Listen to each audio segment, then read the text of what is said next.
Welcome to all of you student, this is Priyank and you are on our channel ATP Mantra. एक question मैंने जो है board पे लिखा हुआ है और ये जो क्वेश्चन है ये हमारा जो है 9th क्लास साइंस का जो है ग्रेविटेशन जो चैप्टर है वो उसका एक क्वेश्चन है। बहुत ही प्यारा सा क्वेश्चन है। देखिए क्वेश्चन क्या कहता है, you find your mass to be 42 kg on a weighing machine, is your mass more or less then 42 kg। यानी कि वेइंग मशीन पे जब हम अपना वेट चेक करते हैं, यानी कि ठीक है यहाँ पे मास चेक किया हुआ है, रीडिंग मास की आई हुई है वेइंग मशीन से, तो वो जो हमारी रीडिंग आई है वो ज़्यादा है या कम है, ये हमारा क्वेश्चन कहना चाह रहा है। अब देखिए जो वेइंग मशीन होती है उसमें हम क्या करते हैं कि वेट चेक करते हैं अपना, है ना। वेइंग मशीन पर खड़े हो जाते हैं और जो भी इस पर रीडिंग आती है 40 किलो 50 किलो, है ना, ऐसे ही चेक करते हैं, ऐसे ही अपना वेट चेक करते हैं। तो यही बात है। तो लेकिन आप कहेंगे यहाँ तो मास है, हम अपना वेट चेक करते हैं वेइंग मशीन में, तो क्या हम मास भी चेक कर सकते हैं क्या? अच्छा, सबसे पहला क्वेश्चन तो अब यही हमारे पास आ गया कि मास और वेट में फ़र्क क्या है।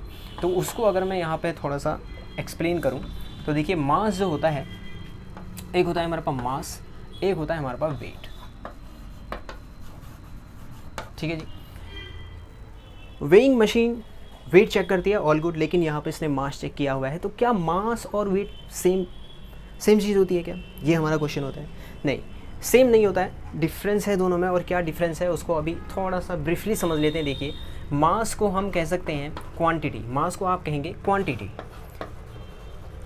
ठीक है जी, इसको आप क्वांटिटी कहिए। और वेट को आप कह सकते हैं ग्रेविटी। वेट को हमने क्या कहा? ग्रेविटी। ठीक है, मास को हमने कहा क्वांटिटी, वेट को कहा हमने ग्रेविटी। इसको हम ऐसे भी समझाते हैं। देखिए मास को m ऐसे लिखता हूँ ना, m ऐसे लिखेंगे, वेट हम ऐसे लिखेंगे। तो देखो वेट, इसकी जो ये पीक है ये नीचे की तरफ है, नीचे की तरफ क्या लगती है? ग्रेविटी लगती है। तो ये जो W यानी कि जो वेट का कॉन्सेप्ट है वो अंडर ग्रेविटी यूज़ होता है।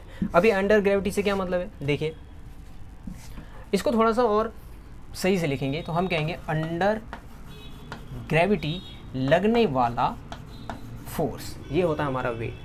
जबकि क्वांटिटी की बात करें तो हम कहेंगे quantity of matter, quantity of matter, ये हमारा मास हो जाता है। अब देखिए मैंने कहा वेट जो है वो फोर्स होता है, वेट जो है फोर्स होता है।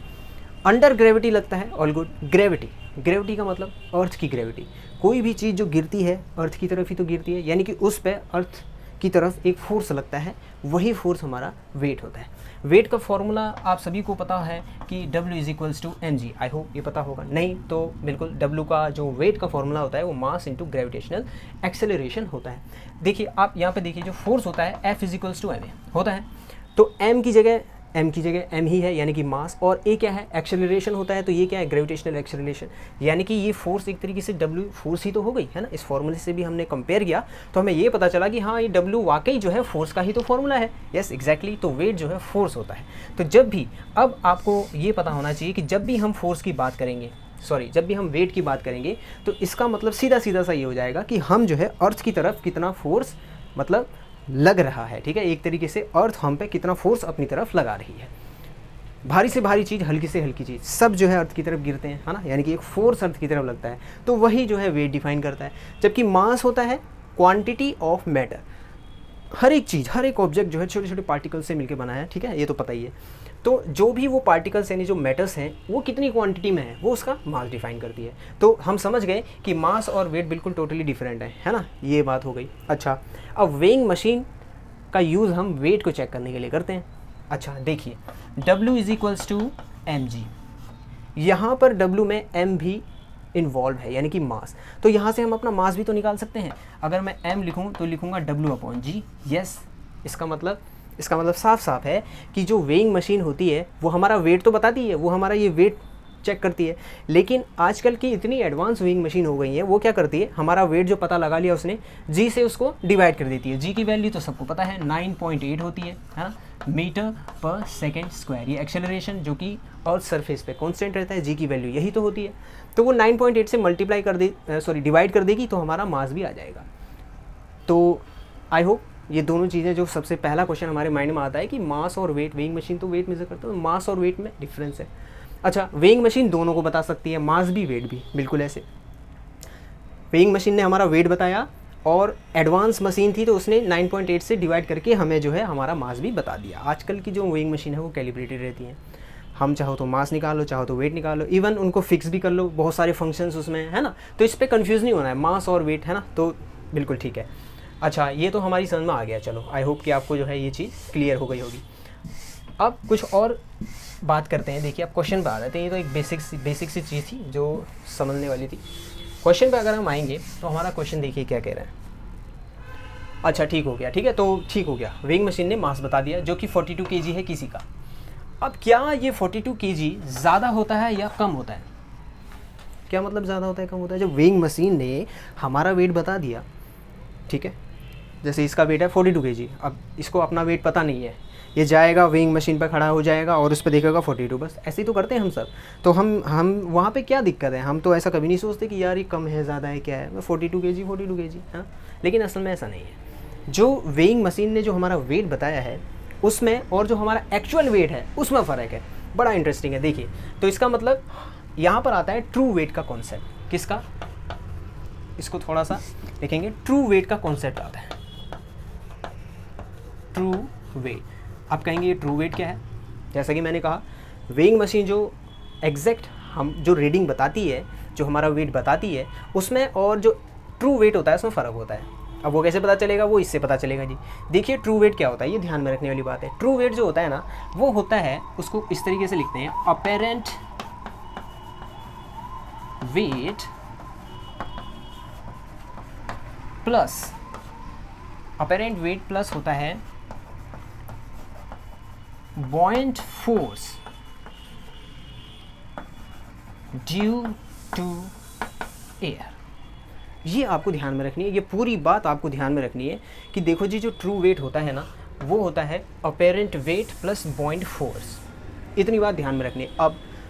अब आप कहेंगे ये अपेरेंट वेट क्या है, ये buoyant फोर्स क्या है, कुछ साइंटिफिक टर्म्स यहाँ पे आ गई हैं। अब इनको समझना बहुत ज़रूरी है, तभी हम जो है अपना जो क्वेश्चन है इसके आंसर को हम जो है एक्सप्लेन कर पाएंगे।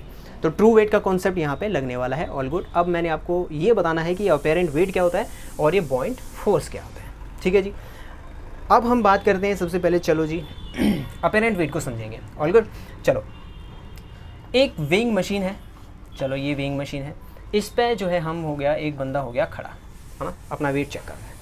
तो होता क्या है, जैसे कि मैंने बताया, weight is force under gravity. Weight यानी कैसे बताया, W नीचे की तरफ पीक इसकी है, तो यानी कि अंडर ग्रेविटी। अंडर ग्रेविटी क्या लगता है, नीचे की तरफ फोर्स लगता है ना, तो ये फोर्स है, ये एक फोर्स है। All good. तो इसने नीचे की तरफ फोर्स लगाया, यही तो वेट है। ओके, ये वेट होता है। ठीक है जी। अब एक बात बताओ, न्यूटन का जो थर्ड लॉ है वो कहता है कि for every action there is equal and opposite reaction. इसने नीचे की तरफ फोर्स लगाया, यानी कि नीचे की तरफ फोर्स लगा, तो अर्थ इस पर ऊपर की तरफ भी तो फोर्स लगाएगी। यस एग्जैक्टली, तो उसने भी लगा दिया जी, ये रो, है ना। ये तो बिल्कुल, हम दीवार पे जितनी ज़ोर से मारेंगे उतनी ज़ोर से हमें भी चोट लगेगी। एक्शन रिएक्शन ऐसे ही, जितना जो मेरा वज़न है, वज़न का मतलब इसका सेंस ये है कि मेरा जो फोर्स है वो अर्थ की तरफ कितना लग रहा है ना। तो इसने अर्थ की तरफ कितना लगाया, उतना ही अर्थ मेरी तरफ भी तो लगाएगी ऊपर वो, है ना। तो वही है, तो ये तो वेट होता है। बट इसको क्या कहेंगे, इसको हम कहेंगे R। इसको हम कहते हैं नॉर्मल रिएक्शन या फिर अपेरेंट वेट। यही हमारा अपेरेंट वेट है। इसको मैं यहाँ पर अपेरेंट वेट ही लिख देता हूँ अभी, हाँ। ये हमारा जो है अपेरेंट वेट हो गया। ठीक है जी, ये हमारा अपेरेंट वेट। तो अपेरेंट वेट का कॉन्सेप्ट समझ में आ गया। ठीक है। अच्छा, अब एक चीज़ और ध्यान में रखने वाली बात है। अब आप बताओ, आप वेइंग मशीन पर खड़े हो गए जी। चलो, अब यहाँ पे क्या हुआ, वेट लगा इधर को, एक वेट लगा ऊपर को। मशीन कौन सा मेज़र करेगी? आप कहोगे जी ये वेट है तो इसी को मेज़र करेगी। नहीं, जो मशीन जो मेज़र करती है ना, वो अपेरेंट वेट को मेज़र करती है। ये भी ध्यान में रखने वाली बात है, ये बहुत मोस्ट इंपॉर्टेंट पॉइंट है। ठीक है, कोई बात नहीं, वो कोई सा भी करे ना, ये वाला करे, ये वाला करे, कोई सा नहीं, क्योंकि क्या है, इक्वल एंड अपोजिट। ये इक्वली तो है एक दूसरे के, ये जितना होगा उतना ये भी होगा।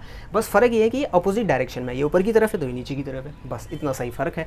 तो लेकिन हाँ, ये बहुत ही इंपॉर्टेंट पॉइंट है कि जो वेइंग मशीन है, जो ये रीडिंग यहाँ पे देगी, वो इस अपेरेंट वेट को देखेगी कि हम पे जो है नॉर्मल रिएक्शन कितना लग रहा है, या फिर हम पे अपेरेंस जो वेट है वो कितना है, यानी कि अर्थ हम पे कितना फोर्स लगा रही है वो। ठीक है जी।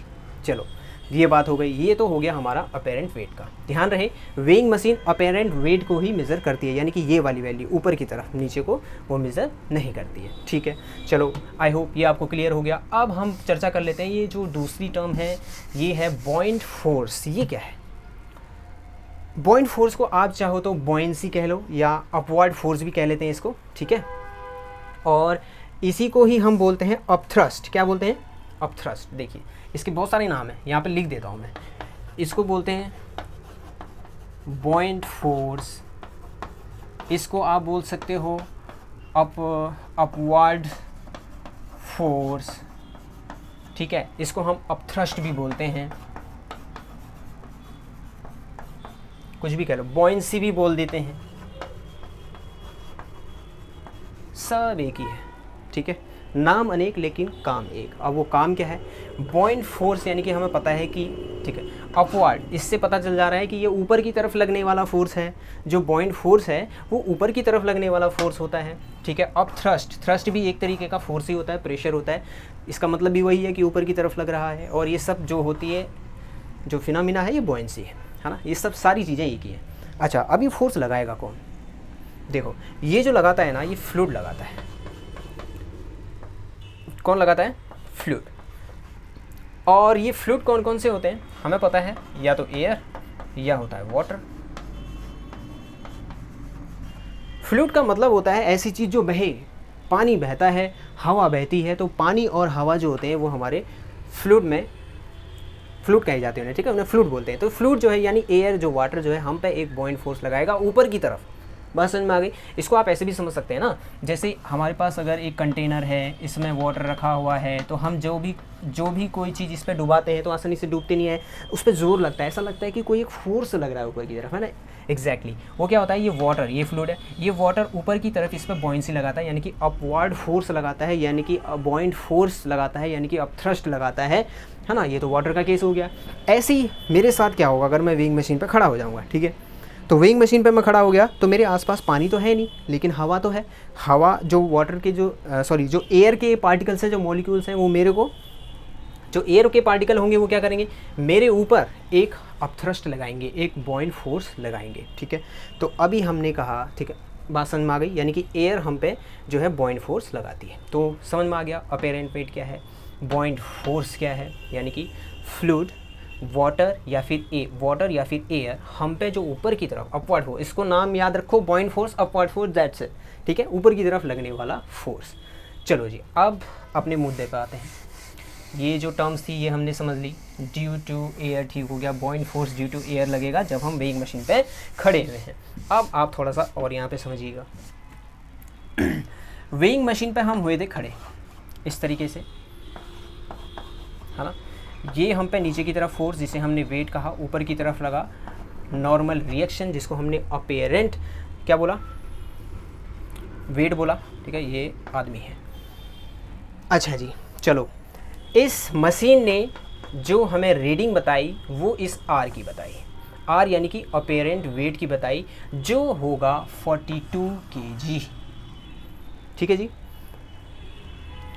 इस मशीन ने इस आर को कैलकुलेट किया, इस अपेरेंट वेट को कैलकुलेट किया, यानी कि W = mg, है ना। और यहाँ से m भी इसने, इस मशीन ने ही निकाल लिया खुद ही। जो भी वेट XYZ, जो भी वेट इसने हमारा अपेरेंट वेट पता किया, उसको इसने g से डिवाइड कर दिया। तो समझ जाओ कि ये 42 kg किसी इस बच्चे का आ गया है। All good. अच्छा, ये तो ऊपर की तरफ जो था वो आया है, लेकिन ध्यान रहे, एक जो हमारे चारों तरफ एयर है वो भी तो ऊपर की तरफ क्या लगा रही होगी? बॉयंसी, बॉइंट फोर्स लगा रही होगी एक तरीके से। ये भी एक फोर्स ही है। Weight is, what is weight? Weight is force. तो ये अपेरेंट वेट यानी कि अपेरेंट फोर्स समझ लो। फोर्स ऊपर की तरफ जो लग रहा है वो इसने कैलकुलेट किया, लेकिन फोर्स कुछ एक्स्ट्रा और भी तो लग रहा है, जो कि हमें एयर लगा रहा है हम पे ऊपर की तरफ। तो आपको नहीं लगता कि ये जो ऊपर की तरफ लगा, ये जो इस वेइंग मशीन ने कैलकुलेट किया, जो कि 42 kg था, वो सही है या वो गलत है? अब आपको पता लग गया होगा। बिल्कुल, ये चीज़ थोड़ी सी कम ज़रूर है, क्योंकि इस पर एयर के थ्रू भी ऊपर की तरफ फोर्स लग रहा है, लेकिन वेइंग मशीन ने केवल ये वाले फोर्स को ही बताया। इस वाले फोर्स को क्यों नहीं बताएगी वो? क्योंकि वो इसको मेज़र करते ही नहीं है। लेकिन ये वाला फोर्स भी तो ऊपर की तरफ लगा है, ये भी तो ऊपर की तरफ लगा है। तो एक्चुअल जो फोर्स है, जो हमारा एक्चुअल जो फोर्स है, वो तो बढ़ गया होगा। वही तो वेट है, वेट इज़ फोर्स। तो फोर्स बढ़ गया है, तो असल में जो हमारा वेट होता है वो ज़्यादा होता है जो भी हमारे पास रीडिंग आती है। आई होप आपको समझ में आ गया होगा। अब देखिए ये जो चीज़ थी ना, क्वेश्चन तो सिंपल सा था, लेकिन इसके पीछे जितनी भी फिज़िक्स है वो ढेर सारी फिज़िक्स है, बहुत सारे कॉन्सेप्ट हैं। आई होप आपको, मुझे लगता है कि क्लियर हो गया होगा। तो यहाँ पर जो लगता है ना, ट्रू वेट का कॉन्सेप्ट लगता है। ट्रू वेट के according apparent weight plus buoyant force due to air जो होता है वो सब मिलके हमारा ट्रू वेट होता है। लेकिन वेइंग मशीन ने केवल इस अपेरेंट वेट को ही कैलकुलेट करके बताया है जो कि 42 kg है ना। लेकिन होगा क्या, ये जो बॉइंट फोर्स भी लगेगा ड्यू टू एयर वो भी कुछ लगेगा, जिसकी वजह से यहाँ देखो ये एक्स्ट्रा आ गया ना, अपेरेंट वेट 42 kg यहाँ पे लिख देंगे। लेकिन व्हाट अबाउट बॉइंट फोर्स, यहाँ पे भी तो कुछ होगा, एक्स की वैल्यू है ना, ये हमारा ट्रू वेट है। तो ये आप 42 में आप कुछ भी ऐड करेंगे, चाहे पॉइंट में भी ऐड करें, कुछ भी ऐड करें, तो ये तो बढ़ जाएगा ना, असल में ये तो बढ़ जाएगा, है कि नहीं। तो इस वजह से हम कहेंगे yes, is your mass more or less than, तो हम कहेंगे our mass more than 42 kg। तो ये रहा आज का एक्सप्लेनेशन। अगर आपको कोई चीज़ समझ में आई है, जानकारी अच्छी लगी है, तो बहुत बहुत धन्यवाद आपके लिए।